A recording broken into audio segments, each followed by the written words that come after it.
అందరికీ హాయ్ అండి. ఈరోజు నేను ఎగ్ టమాటా కర్రీ చూపిస్తున్నానండి. ఇది ఎగ్ లవర్స్కి బాగుంటుంది. సండే స్పెషల్గా నాన్ వెజ్ తినని వాళ్ళకి, ఎగ్స్ తినే వాళ్ళకి ఉపయోగపడుతుంది. పోపు పెట్టుకొని జీలకర్ర, ఆవాలు, మెంతి పొడి, జీలకర్ర మెంతుల పొడి అండి. ఇది మెంతి పొడి కాదు, ఉత్తది జీలకర్ర మెంతుల పొడి, అలాగే పసుపు వేసుకున్నాను. పోపు వేగిపోయిందండి. అలాగే కట్ చేసి పెట్టుకున్న ఆనియన్స్, మిర్చి, కరివేపాకు కూడా వేసేసుకున్నాను.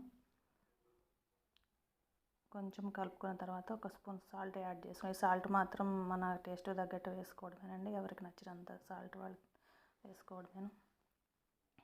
అలాగే అల్లం వెల్లుల్లి పేస్ట్ వేసుకుంటున్నానండి. ఫ్రెష్గా దంచిన అల్లం వెల్లుల్లి పేస్ట్.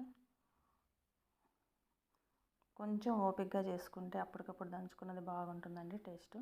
అలాగే కారం వేసుకున్నాను. ఇది వచ్చి సంబార్ కారం అండి. సంబార్ కారం వచ్చి మనకి సమ్మర్లో చేసుకుంటూ ఉంటాం కదా, ఆ సంబార్ కారం. దానిలో అన్ని మసాలాలు ఉంటాయండి. దాదాపు ఇది చాలామందికి తెలుసు, కొంతమందికి ఏమో ఉత్త ప్లెయిన్ కారం వాడుతూ ఉంటారు. ఈ సంబార్ కారం ఎలా చేస్తారని నేను సమ్మర్ టైంలో వీడియోలో పెడతానండి. అలాగే టమాటా ముక్కలు కూడా నేను యాడ్ చేసేసుకున్నాను. కొంచెం కలిపేసుకొని మూత పెట్టుకుంటే, ఈ టమాటాలో వాటర్ చాలా వచ్చింది కదండి, ఇక అది కలుపుకుంటూ ఉండాలి మధ్య మధ్యలో. 2 మినిట్స్కి ఒకసారి కలుపుకుంటూ ఉంటే, మూత పెట్టుకుంటే మధ్యలో ఆ వచ్చే వాటర్ అంతా పోయే వరకు ఉడికించుకుంటే బాగుంటుంది. కొంచెం ఈ ముక్కలు కూడా ఉడుకుతున్నప్పుడు చిరిమితే తొందరగా ఉడికిద్దండి. లేకపోతే కూర ముక్కలుగా ఉంటుంది, పిల్లలు ముక్కలు తీసి పక్కన పడేస్తూ ఉంటారు. ఆ చిదవడం వల్ల అది గ్రేవీ లాగా తయారవుద్దండి, గుజ్జులాగా వచ్చింది కాబట్టి చాలా బాగుంటుంది. కొంచెం చిదుముకుంటేనే కూర బాగుంటుంది, అలా ముక్కలుగా ఉంచుకోకుండా. అంటే ఒక్కొక్కరిది ఒక్కొక్క టేస్ట్. నేనైతే ఇలాగే చేసుకుంటాను, మా పిల్లలు అదంతా తీసి కింద పడేయకుండా ఉంటారని. అలాగే కొంచెం గరం మసాలా యాడ్ చేసుకున్నాండి, లైట్గా, కొంచెం ఒక పావు స్పూన్ అంతా సరిపోతుంది.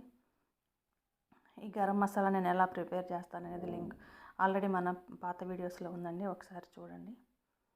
కూర దగ్గర పడిపోయిందండి. ఇక ఈ స్టేజ్లోకి వచ్చినాక మనం ఎగ్స్ వేసుకోవచ్చు. ఒకసారి సాల్ట్ కూడా చెక్ చేసుకోండి. ఈ స్టేజ్లోనే మనం సాల్ట్ చెక్ చేసుకోవాలి. తర్వాత ఇక సాల్ట్ వేయడానికి కుదరదండి, ఎందుకంటే ఎగ్స్ వేసిన తర్వాత సాల్ట్ వేసి కలుపుకుంటూ ఉంటే మళ్ళీ అంతా కలిసిపోతూ ఉంటుంది. కొంచెం అక్క మిడిల్లో గ్యాప్లు ఇచ్చుకుంటూ ఎగ్స్ కార్చుకోండి. ఎగ్స్ ఎన్ని కావాలనేది అది మన చాయిస్ అండి. కర్రీ క్వాంటిటీని బట్టి, మన అవసరాన్ని బట్టి ఎగ్స్ ఎన్ని యాడ్ చేసుకోవచ్చు. అలా కొట్టి పోసిన తర్వాత ఒక 1 or 2 మినిట్స్ కదిలించకుండా వదిలేసండి. మూత పెట్టుకుంటే కొంచెం అది గట్టిగా అవుతుంది అన్నమాట.